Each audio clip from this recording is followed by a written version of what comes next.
ইত্যাদি বিষয়ের মাধ্যমে লোনের ব্যবস্থা করার চেষ্টা করেছেন এবং ধীরে ধীরে প্রত্যেকটা পরিবারে রোজগারকারী মানুষটাকে আত্মনির্ভর করার স্বপ্ন ধীরে ধীরে বিকশিত হচ্ছে। আমরা দেখেছি এর পরবর্তীতে ব্যবসায়ীদের জন্য রেজিস্ট্রেশনের ব্যবস্থা করলেন। রেজিস্ট্রেশনের মধ্য দিয়ে আমাদের ব্যবসায়ী বন্ধুদের অধিকার তা আপনারা অবগত হয়েছেন বিভিন্ন বক্তার বক্তব্যে।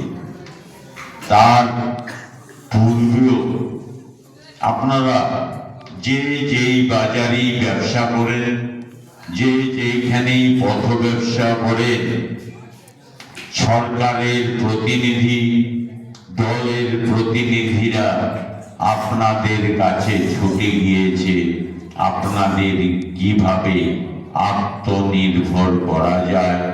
এই ভারতবর্ষের প্রধানমন্ত্রীর যেটা স্বপ্ন, বিকশিত ভারত তৈরি করা, তা কিভাবে করা যায়, আপনাদের জন্য কি কি সুযোগ আছে তা বিস্তারিত আপনাদের কাছে তুলে ধরেছে।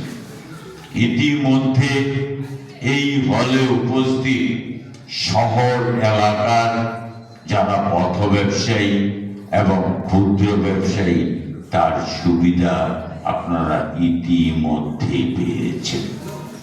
যদি কেউ এই সুবিধা এখন অবধি গ্রহণ না করেন, খোয়াই পুর পরিষদ আপনাদের কাছে পৌঁছে যাবে যে আপনারা কিভাবে এই সুবিধা পাবেন সেই ব্যবস্থা করার জন্য।